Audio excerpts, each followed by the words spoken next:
Thank you, Davide, and thank you all to all presenters for your sharing impacts that the project will bring about.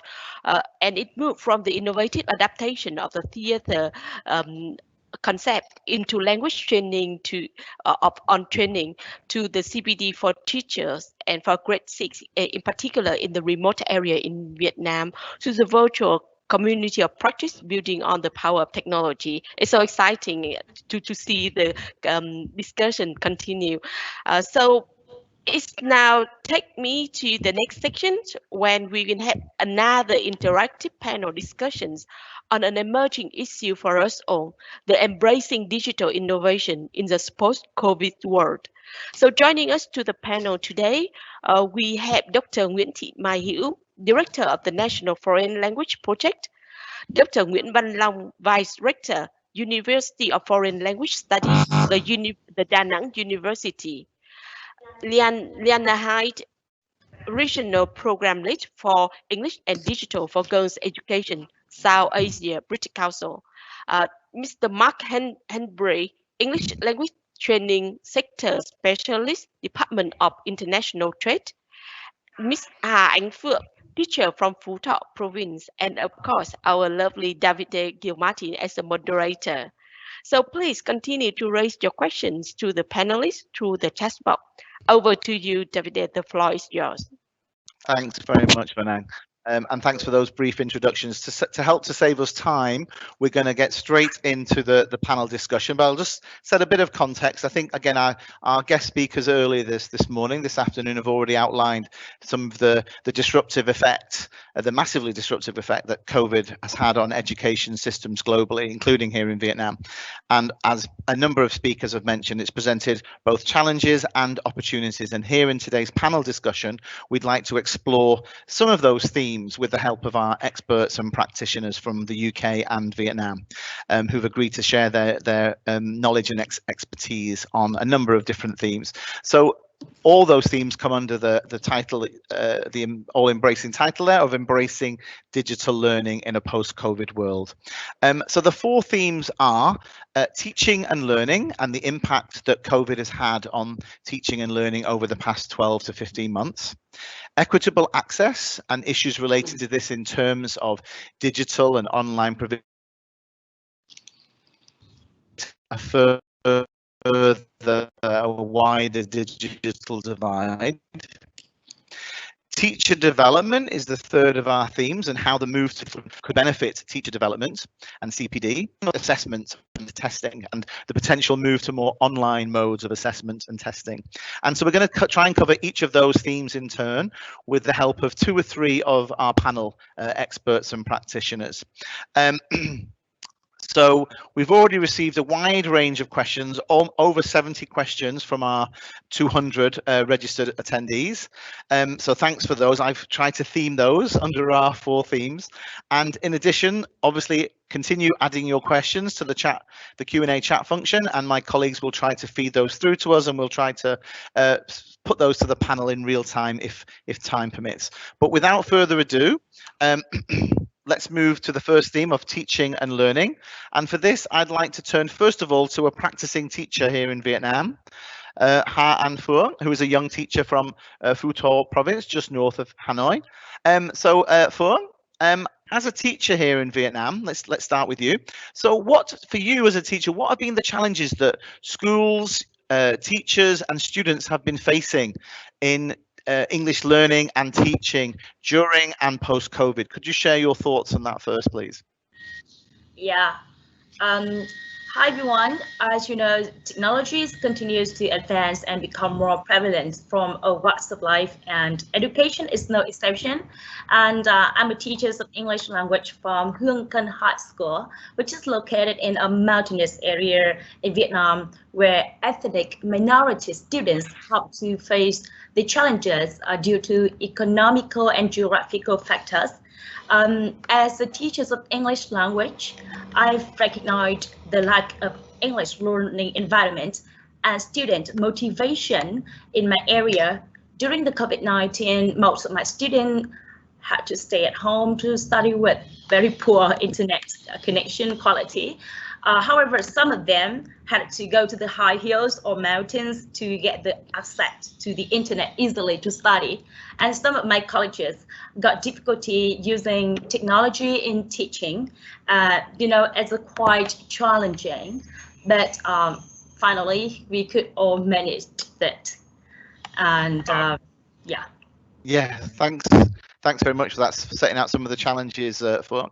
And my other second question to you was about, again, you mentioned about some of the challenges. Can you give us or share with us some information on some of the latest technologies or solutions that you found that have worked for you when dealing with remote teaching or trying to create an online virtual environment? Most of my students are in grade 12 who are going to join the national final exam.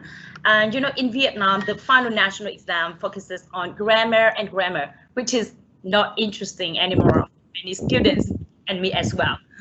And I decided to design the grammar test with the help of some apps like Quizzes, Kahoot, Nearpod, Microsoft Forms. Then I have connected with my class with other classes in some provinces in Vietnam, so that my students can join competitions between two or among different schools in Vietnam. They are very excited because of the winning psychology among students. And I also apply the borderless classroom model, which allows my virtual class to connect with the other virtual classes in the world. They can collaborate in the same project, practice English skills, invite guest speakers. Sometimes they exchange cultural diversity, which really help them to improve their intercultural skills, intercultural awareness. So far, so good. The technology has brought us to 46 different countries in the world. And however, to make sure how it's really supported and changed, I also conducted an action research to measure the effectiveness of technology in my students' motivation in 2018, when I first applied borderless classroom model with the help of technology in my class.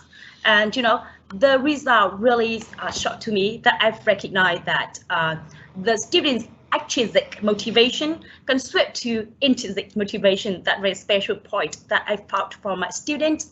And I used to be curious about the common technology application or solutions used in education by global teachers. So I also made a vlog on my YouTube channel to deal with this questions. What are common technology tools solution in education, by asking different teachers from different countries. And I'm going to drop it in the chat if you are interested. Please. In. Great. Yeah. Anything you can add to the chat will be great for our audience today, our participants and attendees today. That would be fantastic. Thanks very much for sharing those insights. That's really interesting, and it's great to hear, as you say, the opportunities that could flow in terms of the borderless classroom and the digital opportunities as a way to connect with students and teachers from other countries as well. We'll come back to you later, Phuong. Liana is my colleague from South Asia, British Council colleague. I'd like to turn to you now, if I may. So during the height of the COVID crisis, the British Council, our colleagues, I mentioned earlier, we created a digital task force and conducted some research. And I was just hoping that perhaps you could share a little bit about your experience of the digital task force, some of the challenges that teachers and learners faced, maybe similar to the ones that Phuong has mentioned, and also some of the activities that we, the British Council, implemented to support teachers around the globe. Liana? Hi, thank you so much, and thanks so much for inviting me to this panel. So yeah, as you said, so we right at the start of the pandemic, when teaching started to move online, a big group of my colleagues in the British Council came together from genuinely across the world to look at ways in which we could support teachers. So probably about 2 months into the pandemic, when a lot of schools around the world were teaching only remotely or online, we conducted a survey of teachers, which we reached about 9,600 teachers, asking them about what were the kind of challenges that they were facing. And actually it kind of rings true with some of what my fellow panelist was talking about, but yeah, student motivation was a really big issue. Other things that came out were about preparation time, because there's this kind of complete change in terms of ways of teaching. So really having to think through your lessons and how you plan in a different way, which took teachers a long time. And then the types of activities and the ways in which we could motivate students. And then the big one that came out was around assessment, which I'm glad is a topic you're going to be touching on more today, because it was a real issue and still is a real issue for online teaching. And there's so many things that you can't do that you would normally do in a classroom to make sure that students are working alone to complete their tests. So that was really interesting. The ways in which we then reacted to that was to complete a series of what we called remote teaching tips. We've just sent the link there where you can access them. So there are tips and little kind of worksheets that you can do, which look at all these different kind of issues and challenges that teachers were facing, and give you lots of practical ideas about what you can do. And they are for a range of different kind of connectivity. So it's everything from Zoom to using SMS, to teaching over the phone, and all sorts of different ways in which we can reach students. So I hope that's going to be really useful. And the other big thing that we looked at was Facebook Live. We have a community of 4 million teachers on the Teaching English Facebook page, and that community during the pandemic became really, really supportive. And started really communicating lots and lots with lots of ideas, and I think it is kind of something a little bit positive that's come out of the pandemic, is that teachers really are starting to connect online and very internationally as well. Thanks, Leanna. Yeah, I think that's a really good observation at the end, that although it's been through adversity that teachers and learners have started to engage more through digital means, it's been amazing how quickly teachers and learners across the globe have responded and taken up that challenge and seen it as an opportunity as well. So that's really interesting, and that leads nicely to my next panelist. So Mark Hennebury is a UK ELT expert with the UK's Department for International Trade, sorry. And Mark, you represent and promote the UK ELT sector and support UK ELT and EdTech providers of all types to export their expertise around the world. So in that context, I wonder if you could give us a little bit of information from your perspective of some of the latest technologies and solutions which are designed to improve or to aid online learning or virtual classrooms. Thanks, Davide. Hello to everyone that's watching. So the way in which ELT in the UK has kind of been moved along as a result by the pandemic is kind of in three directions, really. So you've had a lot of organisations that have had to adapt their offer. And for a lot of them, that's been a case of adapting their offer in a digital way and replicating the experience that they would deliver from their UK base. So that replication might be in terms of teaching entirely online, those sorts of things that we're quite familiar with, utilising the expertise and the teachers that they have in the UK, reaching their students, so the students that were in the UK, the groups of students that were looking to come to the UK, and then potential groups of students around the world, and presenting an offer to them that could connect them with that experience that they were no longer able to access. And that's kind of moved now from a purely digital to hybrid classrooms, which is something I think we're going to be hearing more and more about. So in terms of having a physical class there, and at the same time having your digital learners accessing the experience as authentic an experience as possible. And the technology has moved quite significantly on that in terms of how students can group and work together, even though they're not in the same room together. So that's something that's quite exciting, and I think that we're going to see a lot in that space in the coming years. For other organisations, it's been about creating an extension of what they do. So they would keep their core offer, their UK teaching offer, as it might be, and their experience in that, and they would look at either the content that they would develop around that offer, or the specialisms that they would have, and how they would export those and create a digital solution there, again, that people can access, and it will form part of a longer term transformation for the organisation there, so that they've got a far-reaching offer. And then I think the most exciting part is, of course, is with regards to the innovation that this has driven for everybody, and that could be innovation again with regards to new content, new types of courses, ways of accessing these courses. I mean, if I was to point people in a direction of somewhere to find innovation, I don't think you could find a better place than the Eltons, which is the British Council run awards for innovation in technology. UK would dominate in those awards because we're really kind of pushing the dial there in terms of the innovation that's happening. But that would be a good link to share, Davide, for people to start and look at the sort of thing that's really out there, and the high quality content that's going on. I mean, for last year, you've got collaborations that have been going on between Pearson and the BBC, for example. You've got initiatives around more environmentally friendly ELT.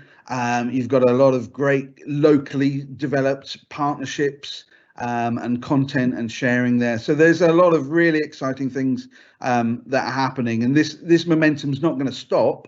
We're nowhere near the end yet. Things are going to keep developing over the years. I think it's been said that the pandemic's probably pushed digital learning on by about 2 to 3 years.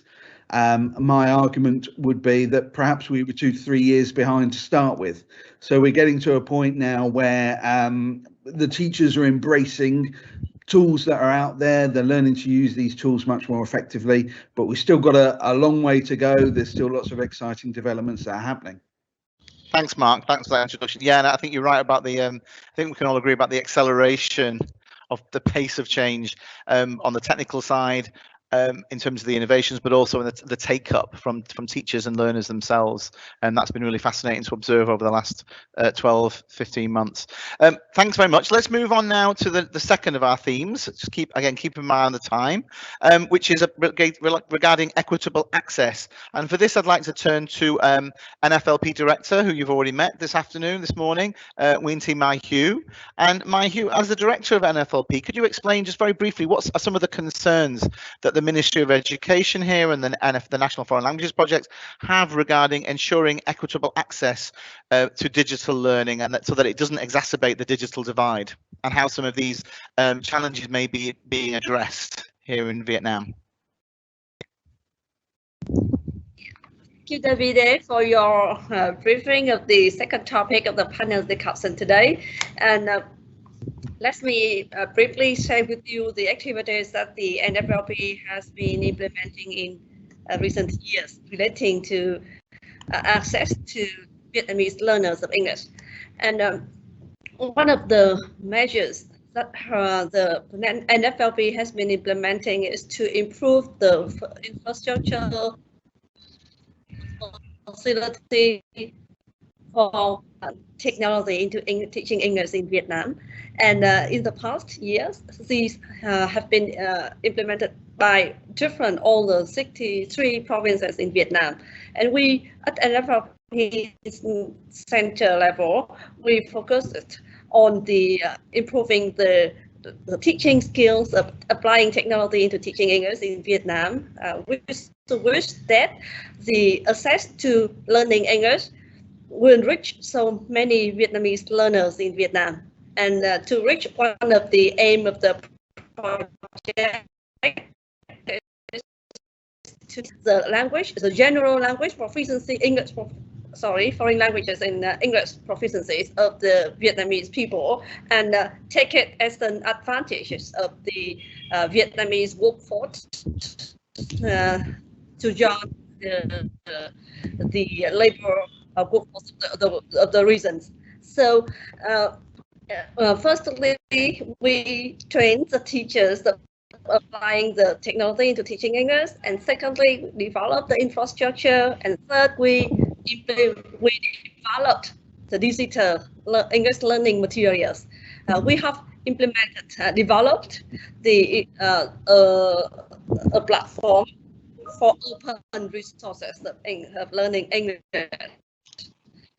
And so far, the materials, the programs, for to increasing the language proficiency, English proficiency from level 1 to level 3, A1 to B1 level for all the learners in Vietnam, and also the material learning English learning materials and programs for the school students as well. And we welcome the support from the organizations in Vietnam and in other countries to improve, enrich the digital learning, English learning materials that we are developing. Thank you.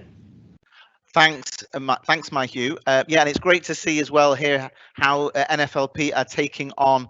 I mentioned earlier in my brief introduction to the digital innovation projects, we worked together with that research earlier in 2017 and 2018, and it's great to see the progress that NFLP have made with the e-learning platform. We're very excited to see how that progresses over the next few years. I'm going to move next to our, staying on the same theme of equitable access. I'm going to move to our final panelists. Thank you, Dr. Lom, for being so patient.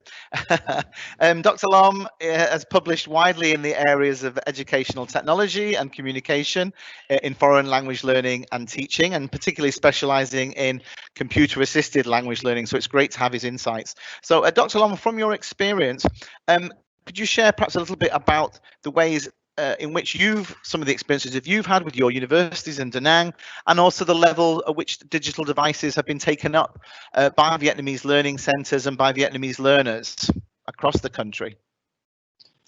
Well, first of all, thank you very much, British Council and the National Foreign Languages for inviting me to the panel discussion. Yeah, and it's my privilege to be here. And directly to the question of digital divide. Is that the question about the digital divide, is it? Yes, that's right. Exactly.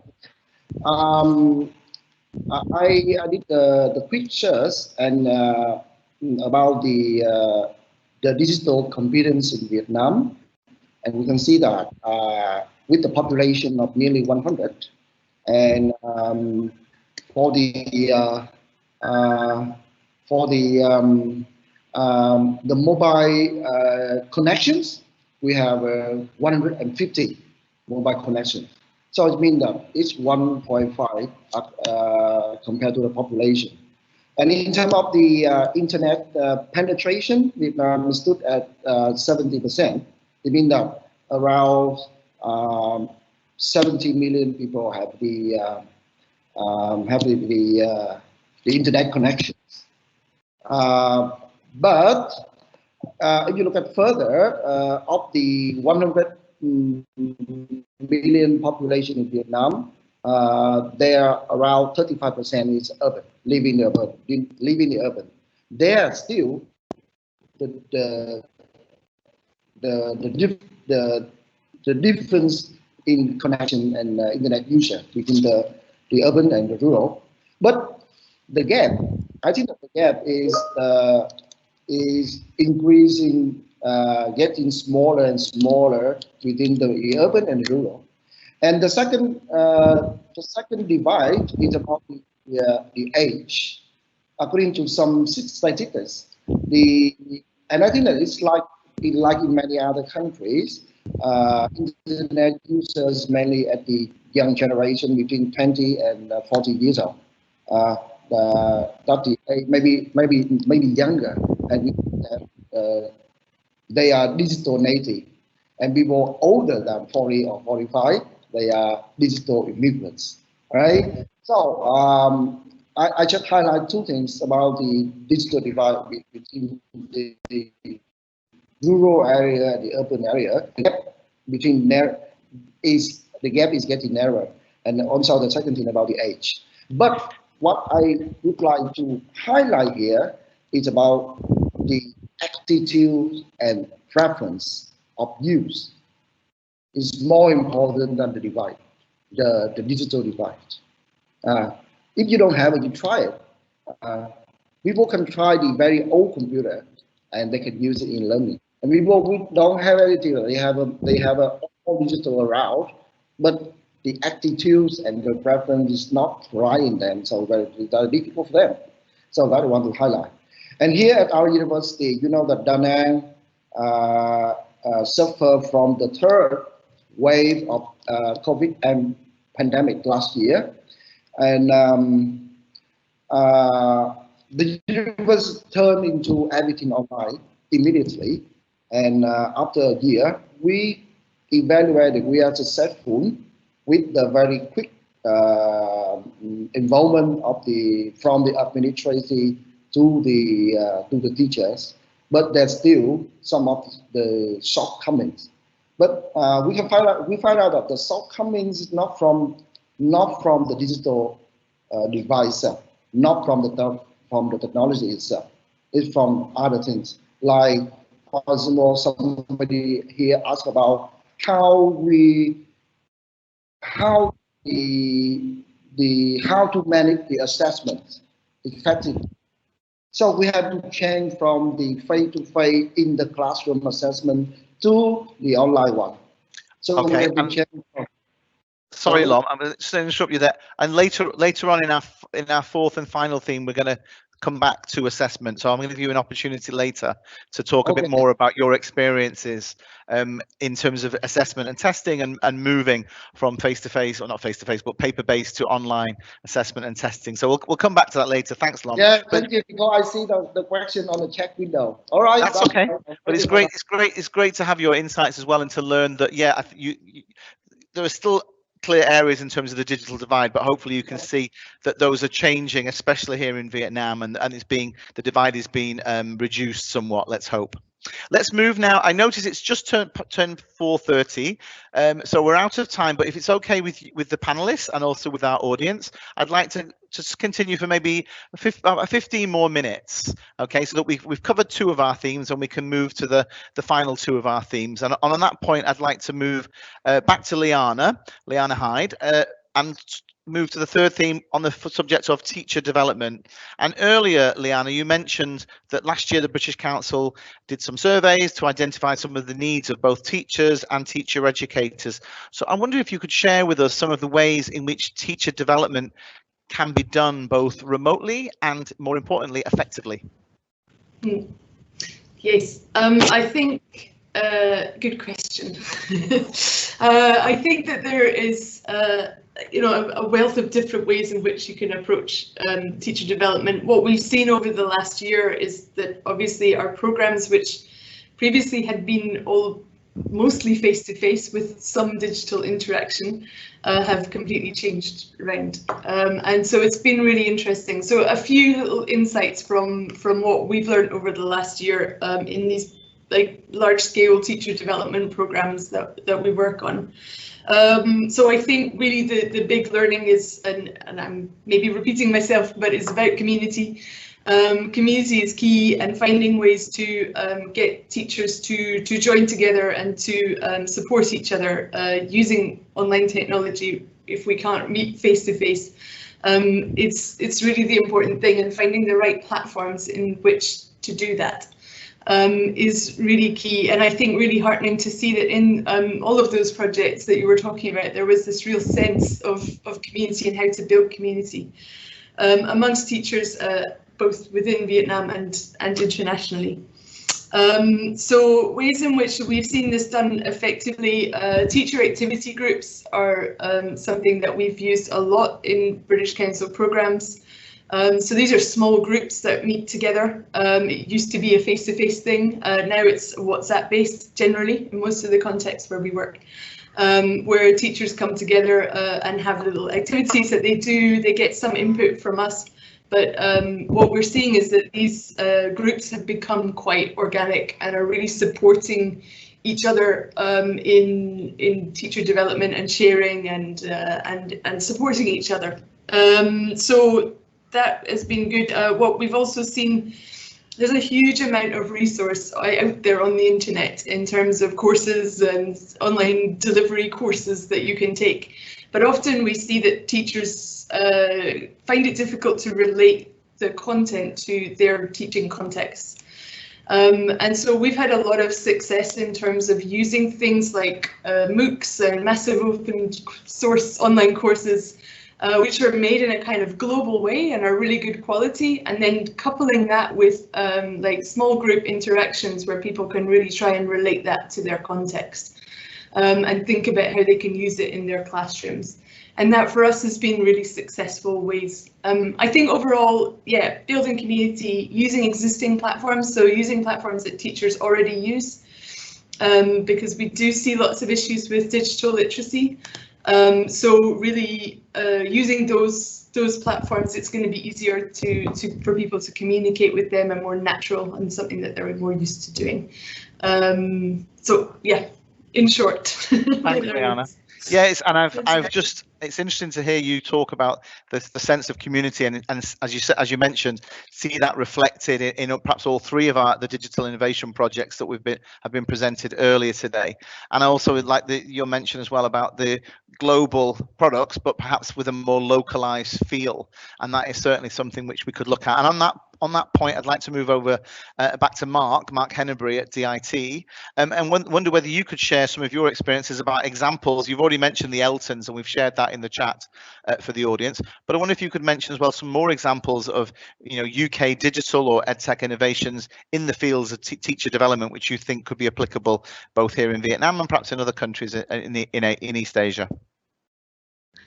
Thanks, Davide. I mean, Liana's hit the nail on the head there. So it is all about community. What's been happening in the UK, rather than just communities of teachers, it's been communities of schools and ELT organisations that have been working together. The English UK, who's kind of the membership organisation in the UK for language schools and institutions. They've been running workshops on supporting teachers to teach online, developing content, all of these sorts of things, pretty much every week for the past year, with over 50,000 people joining those workshops. There's all sorts of free resources out there. Every time I went on LinkedIn and other such social media last year, it was one organisation or another putting on free workshops to support teachers, offering their services, offering their expertise. British Council, of course, has been leading the way on this and supporting teachers out there, and that's fantastic to see. How people have pulled together on that. In terms of kind of how things have moved forward, there's been a lot more, I guess, self-access courses for teachers where they can work around their existing commitments and can kind of work through a qualification at their own pace. These are courses that could be something as simple as how to teach online or remote teaching. It could be more related to specific areas such as English as a medium of instruction and those sorts of environments. There's also been a shift in qualifications that has been going in that direction, but of course it's been accelerated. So if you're talking about English language teaching qualifications such as the CELTA or the Trinity Cert, and how they have now moved 100% online, and how teachers are able to access those kind of qualifications without being in a physical teaching centre. So I think that's something that's really useful in every context, particularly in Vietnam as well, whereby teachers can get that sort of foundation in the methodology and the pedagogy that's used in the UK for teaching English, and find applications in their own environments as well. And thanks, Mark. And that leads on very, very nicely to my last panelist in this section, which is Phuong.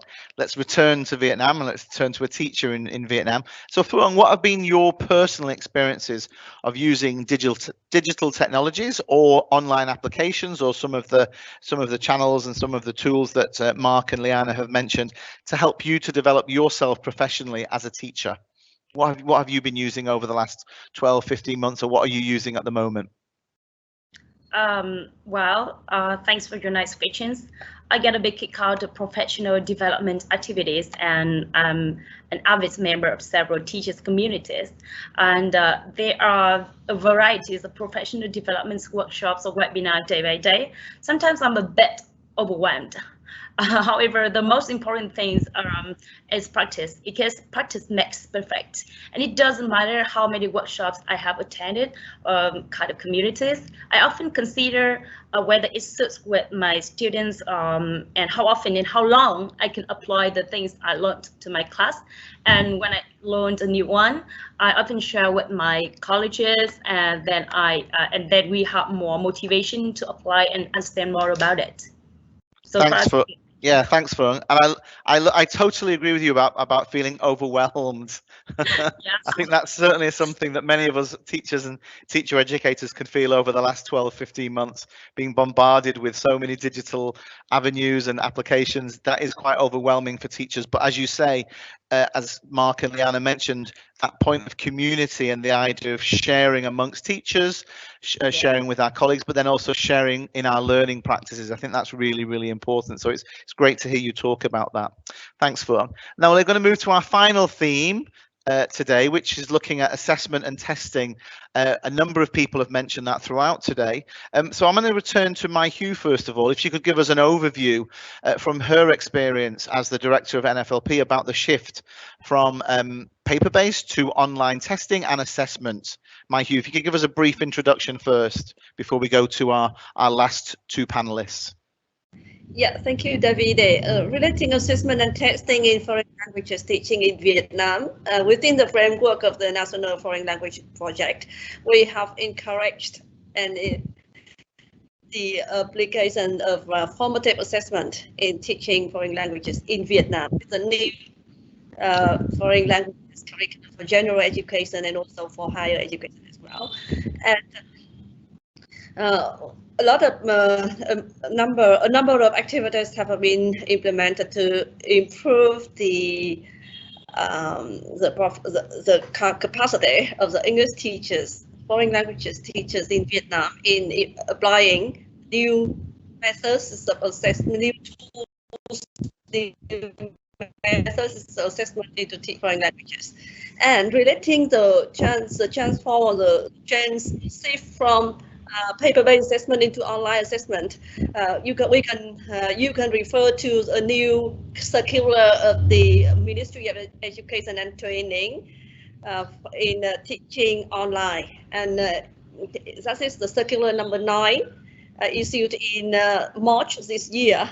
And within that materials, you can see that online assessment is approved, and the school teachers able to select whether it is paper-based assessment or online assessment to be conducted. Thanks, Mai Hugh. I'm going to interrupt you there because I think the line's breaking up a little bit, unfortunately. So we can't quite hear you very clearly. But it would be great. Thanks for introducing those and giving us an overview. Also, it would be great if there's anything in particular that could be shared again from any of our panelists or any of the attendees and participants. Please feel free to use the chat box to share links to any particular resources or tools that you think would be of particular value. From Mai Hugh and kind of the overview, I'm going to return to Dr. Lom from Da Nang.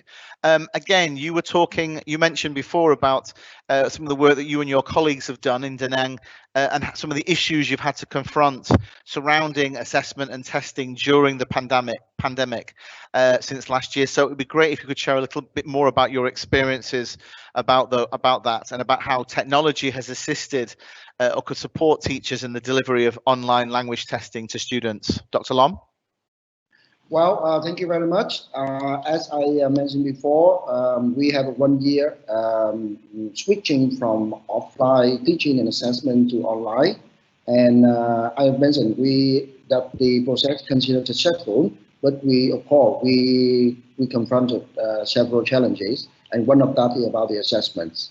You know that, right last year, the teachers are instructed to adjust the assessment method to suit the online teachings. And many of them use the online multiple choice quizzes, for example, especially in an unsupervised environment. And this entails a greater possibility of cheating. And then we have to switch up to switch to alternating forms of assessment for like the online collaborations, student work, or project-based assessments. So we change from something like multiple choice quizzes to the longer one like writing or something like that. And at the University of Foreign Languages, we use three platforms for assessments. First, we use MS Teams for assessing oral skills like speaking and interpretation. Teacher invited each student to the MS Team like this to do the assessment. And second, we use the learning management system, and at our university we use Moodle for students to submit their assignment, project work. And the third one, we use the our old platform for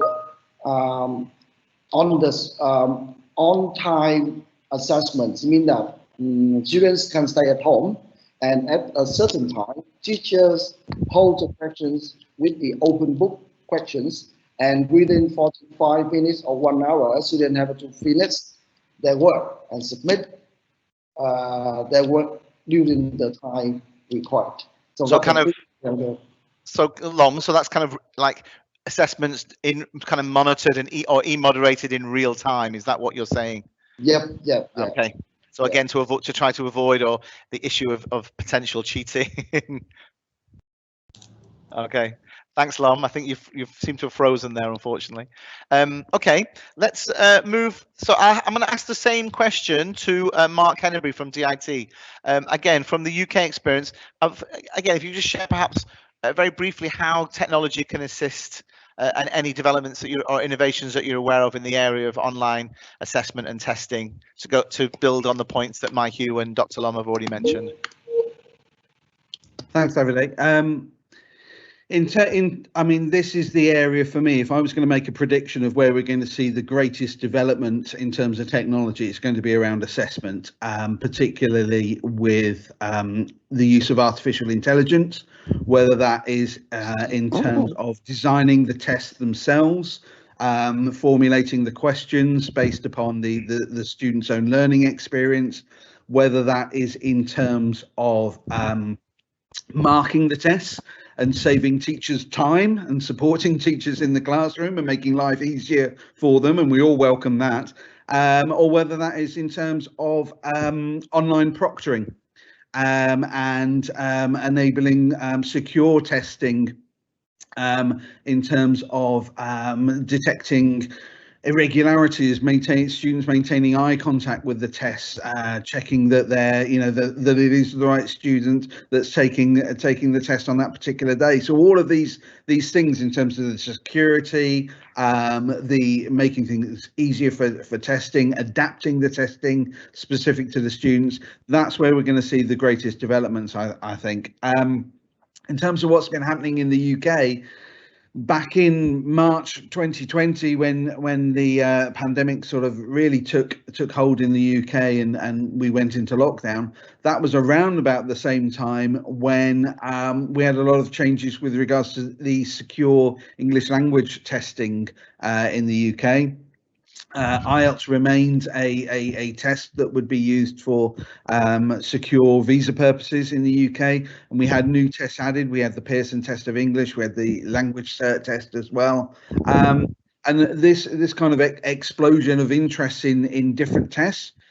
We then had, of course, the adaptation that these tests had to go through, particularly IELTS and the IELTS indicator test that was launched in order to kind of bridge that gap for students and offer them some kind of secure testing that they could use for access into UK universities to prove their level of English, and the explosion of mobile-based testing applications and how that's kind of really caught on, more so in the US, I would have said, than in the UK, but particularly with regards to students being able to access tests, and these tests being able to accurately assess their English language level in order to access further education, as it might be. So there's an awful lot going on. So that's my big prediction of where we're going to see growth and changes Thanks, Mark, and thanks everybody. I think if I could just sum up, because we're running out of time in terms of the panel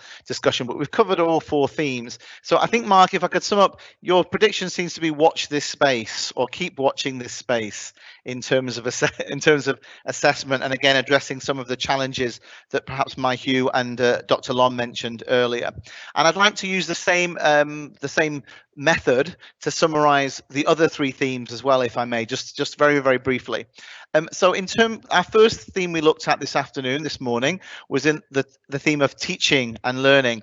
And if I could sum that up in one word, I think I would say from the panel discussion today, the key word would be opportunity. I think teachers have seen the last 12 months as an opportunity that, yes, there have been some challenges, but it's been a real opportunity to think about how we can use digital technology and digital tools to move forward in the areas of teaching, learning, and to a lesser extent, assessment.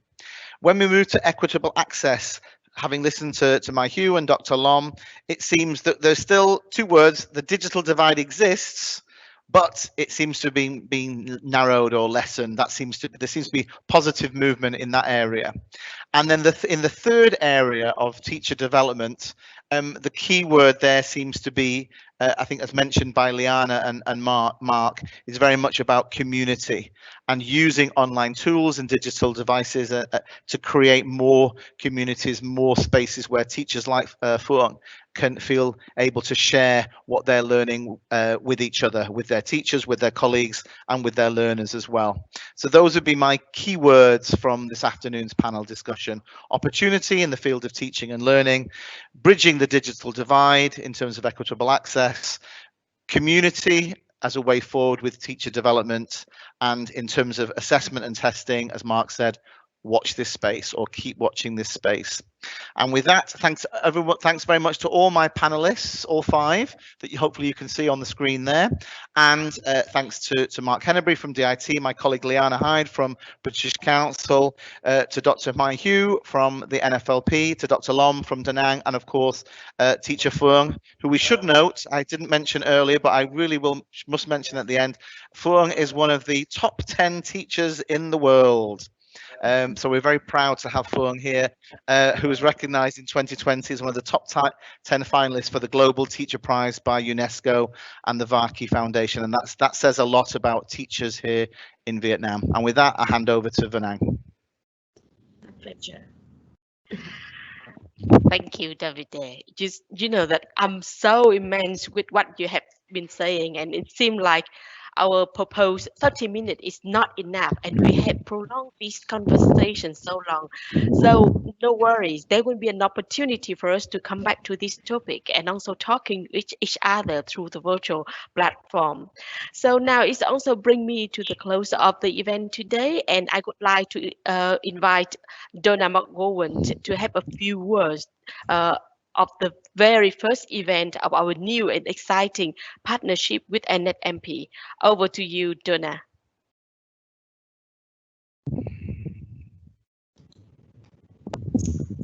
Thank you so much, Vanang, and what a fantastic almost 2 hours.